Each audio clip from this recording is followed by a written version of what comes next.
manood sa kabuuan ng Southern California weekdays. So, Lunes po hanggang Biyernes, alas 4 ng hapon dito lang sa LA18. And we are also syndicated. That means napapanood na rin po tayo sa Hawaii, Mondays to Fridays as well, 3:30 naman sa Kiku. Kaya every Monday here on the show, nakikipagkamustahan po tayo sa ating mga kababayan sa Hawaii, particularly sa Philcom Center. Joining us this afternoon from the Philcom Center is Novi Harwell. Siya po ay napiling chairperson ngayon ng Visayan Heritage Month celebration in Hawaii. Novi, hello and welcome to Kababayan Today.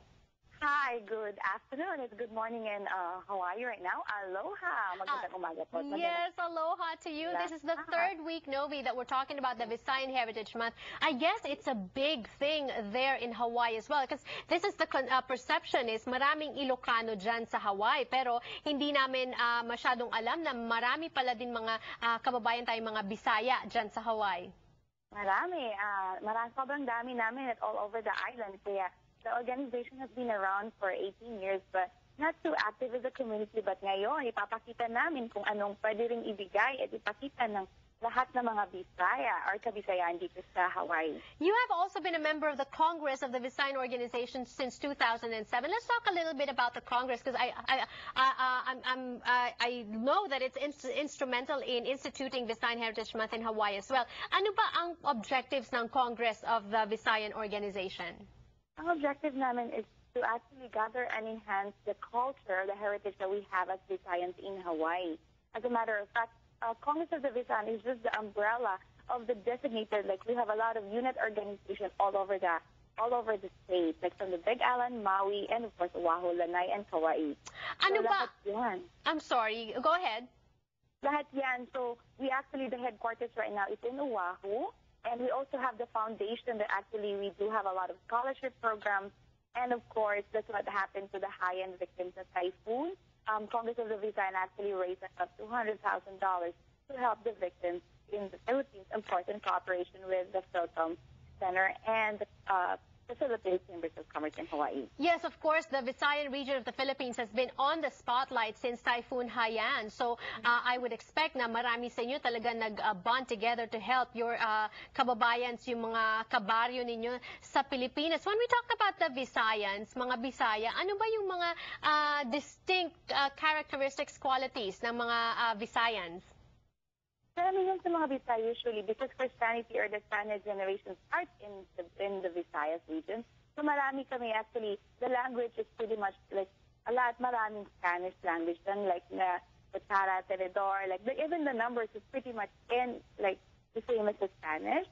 Yung pagkain namin, yung tradisyon. And of course, we're in the island, so malapit kami sa dagat. And I'm from Cebu. It's one of the biggest tourist destination in the Philippines. Alright. Paano nga bang magpagbati ng magandang hapon, maayong hapon from Cebu? Saan ka sa Cebu? I grew up in Mambaling. It's in the city itself. Alright. And meron bang mga distinct dances ang Visayan region? Yes, actually, i-showcase namin yan sa Visayan Heritage Month. I mean, from Bohol is what you call Mazorca Boholana. It's a very graceful dance. We showcase all the beautiful Filipina back then. And the Harana. And of course, sa Cebu, marami din kami, yun na, ito na tradition to dance with the Sinulog every January. But marami pang iba, marami. Paseo de Bohol. At I just know this, that Tinikling is originated from the Visayas region. So ang dami palang sayaw na hindi natin alam na galing sa Kabisayaan. So when we partake and participate or attend or watch the Visayan Heritage Month Festival dyan sa Philcom Center, hindi lang busog yung mga mata namin for watching, mabubusog din kami dahil marami daw mga showcase na mga Visayan foods. Yes, we will be showcasing a lot ng pagkain na galing talaga sa Kabisayaan. So lahat ng 3 regions, meron kaming Cebu, Bohol at saka Negros. So yung mga pagkain, matitikman lang natin kung uuwi tayo ng Pilipinas, dadalhin namin lahat yan dito sa Philcom Center on Sunday. Alam mo, naglalaway na ako just hearing about the food. Nai-imagine ko na yung mga ano ba yun, kalamay? Kalamay, ano pa ba? natikman mo na ba yan? It's so good. Lagyan mo sa tinapay. It's so good. Ang sarap naman. At saka syempre, ang Cebu lechon. Oo, lechon. Ako sa Cebu, maraming nagko-compete kung sinong mas masarap. May Talisay, may Karkar, may Cebu. Basta lechon ng Cebu masarap. Meron pa rin ba kayo nung piyaya, di ba sa Bisaya din yan? Yes, and Bacolod is the piyaya. Negros and Bacolod are the piyaya. We also have the ampao. Aha. May peanut chips, yung utap. Oh, ang dami pagkain. Siguro dapat mag-pause muna ako for a break dahil kailangan ko muna kumain. Nagugutom na ako. For now, Noe, thank you so much for joining us and have fun sa inyong festival.